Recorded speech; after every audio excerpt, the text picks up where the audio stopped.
In the previous class, we discussed about the cell, the discovery of cell, types and numbers of the cell. So now we will discuss about the size of the cell, because there is a lot of variation in the size of the cells also. So some cells are too small in size that they can be visible only using the microscope, while some cells are very big so that it can be visible. So microscope is used to enlarge or magnify the cells to make them visible, and some other cells are very big. For example, cells can vary from 0.1 micrometer to 13 centimeter. Example we can take as egg of ostrich.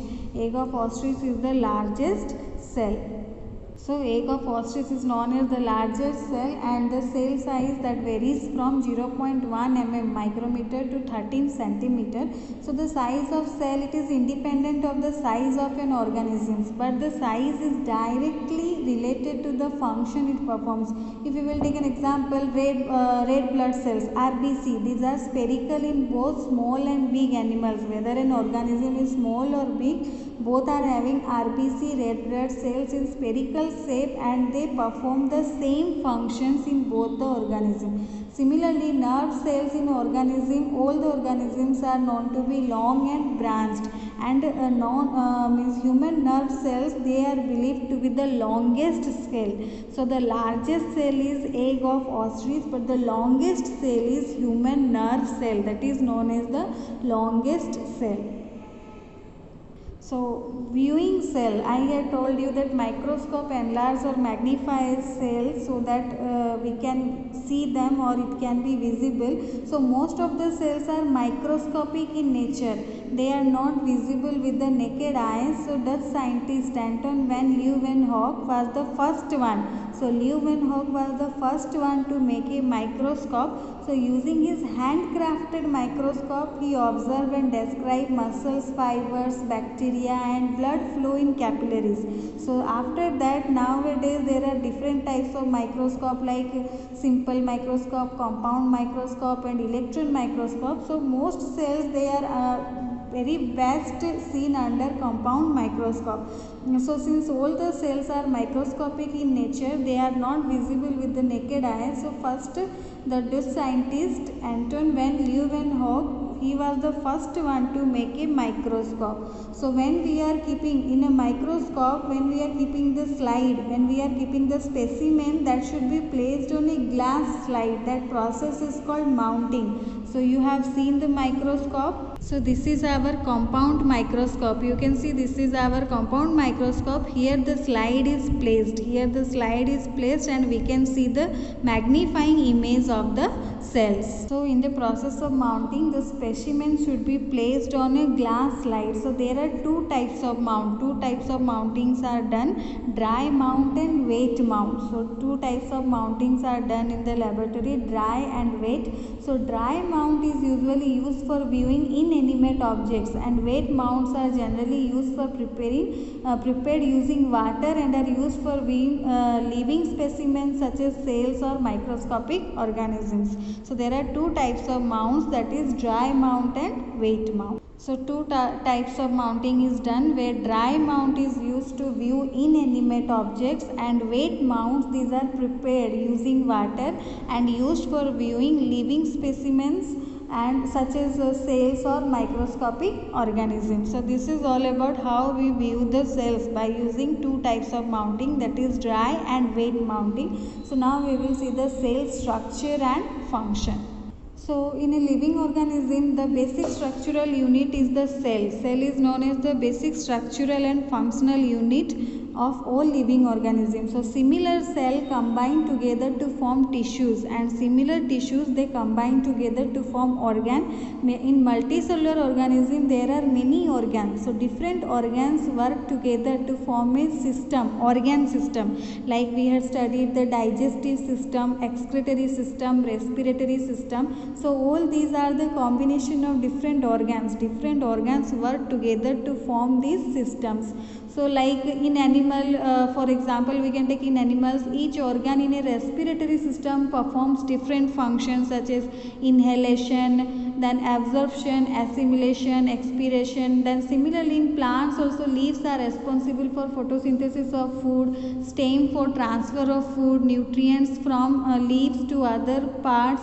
So roots are absorbing for water and nutrients from the soil. So whatever, whether it is an animal or plants, the all the part of the animal and plants organism, they are having their own function, their own structure and the function. So similar type of cells, they combine together to form tissue. So tissues combine together to form organ, and all the organs, different organs work together to form different organ system. So from cells we are getting tissue, from tissue we are getting organ, and different kinds of organ, they combine together to form organ system, and different organ system, they have their own function. For example, digestive system helps to digest the food, respiratory system helps in the respiration process. So different organ system, they have different functions.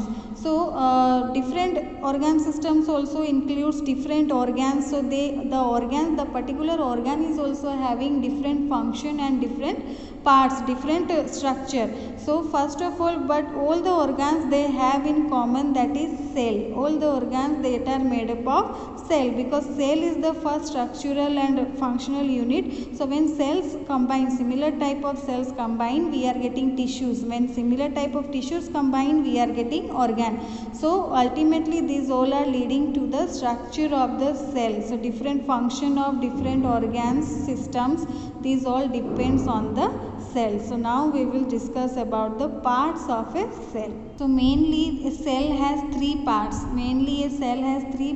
That is cell membrane, cytoplasm and nucleus. So the main parts of the cell are cell membrane, cytoplasm and nucleus. So we will discuss all the three parts in details. Cell membrane is known as the outermost layer of the cell. It encloses the basic components of the cell like cytoplasm and nucleus, or it is known as, it can be called as protective layer of the cell. It is the outermost layer of the cell and it protects the cell. So it is also known as plasma membrane. This cell membrane is also known as plasma membrane. It not only separates one cell from another but also separates the cell from surrounding environment. So cell membrane, it separates the different cells, like different cells, each cells are getting separated by cell membrane. Then it also separates the cell from its surrounding environment. So this membrane is porous in nature. That is why it is also known as semi-permeable membrane. Since it is porous in nature, it allows regular movement of substances or materials both from inside and outside. So only a few materials can enter and come out, that is the regular movement of substance takes place, but only a few substances like oxygen and carbon dioxide, which is very much important for the cell. So it allows the regular movement of substances like oxygen or carbon dioxide, means oxygen is entering or carbon dioxide is coming out. So it is porous in nature. That is why it is also known as semi-permeable membrane. So cell membrane is the outermost layer of the cell. It is also known as plasma membrane. It encloses the basic components of the cell. It separates one cell from the another and also separates the cell from the surrounding environment. It is porous in nature. That means it allows regular movement of substances from both inside and outside. Since it is porous in nature, it is also known as semi-permeable membrane. So that means it allows only a few material to from both inside and outside. That is why it is also known as semi-permeable membrane. But in case of plants, there is an additional layer outside the cell membrane, that is known as cell wall. So cell wall is present only in plants. The additional layer, this cell wall provides protection to the cell against variation in temperature, high speed, wind, extra environmental moisture and so on. Because this cell wall is very hard and rigid. So there is an additional layer outside the cell membrane. It protects the cell from variation in temperature, high speed wind, so extra environmental moisture. So this additional protection is required by plants because they are not mobile. Means they cannot walk or they cannot do the movement. So they are fixed in a position, that is they are stationary and can't move from one place to another. Mobile means they are stationary, they can't like us, they can't walk or run or jump, so they cannot move from one place to another place. That is why they need extra protection, and this additional layer provides that extra protection to the plants. So this additional protection is required by the plants because they are stationary, that means they cannot move from one place to another place, or they are not mobile. Okay, so that means they cannot move from one place to another place. So this is about our cell membrane, and in case of plants another layer, extra layer, that is called cell wall. So along with this you read in your book. Next class we will discuss about the cytoplasm and nucleus.